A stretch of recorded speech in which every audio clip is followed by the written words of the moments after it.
The breaking news in the Troopergate story today. As we reported earlier, the McCain campaign has announced, as of tonight, that Governor Sarah Palin will not talk to investigators looking into her firing of Alaska Public Safety Commissioner Walt Monaghan. Palin had previously promised to cooperate fully. She said she welcomed the investigation initially, but tonight the McCain campaign says that the investigation is tainted by politics. They claim that Democrats in Alaska have taken control of the investigation for political purposes. This, even though last week a bipartisan group of lawmakers, including 2 Democrats and 3 Republicans, issued 13 subpoenas, including one for the first dude, Todd Palin. In a few minutes, Walt Monaghan will be joining us live from Alaska for his comment on this. But first, joining us now is David Korn of Mother Jones Magazine. David, thanks for being here. Good to be with you, Rachel. So Sarah Palin gave indications that she would cooperate with this investigation very early on. Now she's saying she will not meet with investigators. What has changed?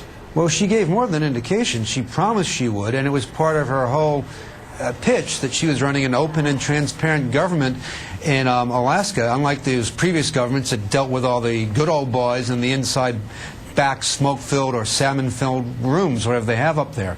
And so, what happened was that on Friday, as you noted, a bipartisan committee of the Alaska State Legislature voted 13 subpoenas. Now, you noted that there were 3 Republican members of the panel and 2 Democrats. I think the vote was a 3-2 split, with 1 Republican senator, legislator, joining with 2 Democrats. The interesting thing was that was a Republican legislator who comes from the Wasilla district, where Sarah Palin comes from. So, if there's a problem here, maybe she has a problem with her old fellow Republicans down in Wasilla. But by and large, what I found striking today was Sarah Palin was out on the stump, not alongside John McCain, but saying exactly the same things that he was saying about wanting to reform Wall Street and make it more open and accountable and transparent. And on the same day, the McCain campaign is saying, well, she's not going to cooperate with an attempt in Alaska to get some openness and transparency into the whole Troopergate scandal.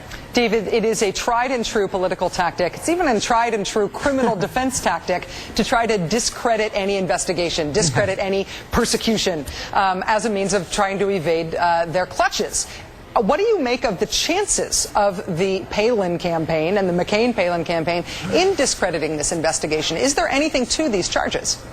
Well, I don't know what the charges are. Walt Monaghan, who you say will be on later, has told others that that Palin's account is wrong, and that there's email evidence and evidence from other eyewitnesses who talked to Todd and Sarah Palin that will back up his account of what happened here. I mean, what I find kind of I can't say the word funny here, is that we've just had 8 years of an administration in Washington where they routinely have ignored subpoenas. When Congress, well, just in the last few years, when it was in Democratic hands, has tried to question members of the Bush White House, Dick Cheney and others, they've said, no, we don't recognize your subpoenas. And it seems like Sarah Palin is doing the same thing now in Alaska. I don't know what type of showdown we're heading for, because her husband was indeed subpoenaed. So if they're saying we're not going to cooperate, does that mean they're not going to respect the subpoena issued by her own legislature? David, I will say I spent a lot of time reading as much background as I could on this investigation this weekend, because I feel like it's getting more and more interesting, and it's getting worse as it goes forward.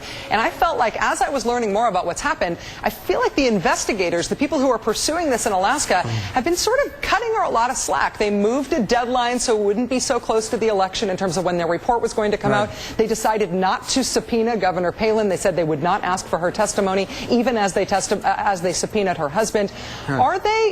Have they been giving her a pass? Have they been relatively lenient on her thus far? And in retrospect now, does it look like that was a mistake?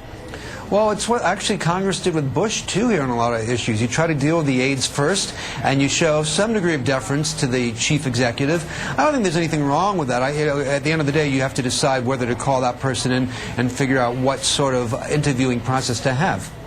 David Korn, I appreciate you joining us tonight. Thanks very much. My pleasure. David Korn of Mother Jones Magazine.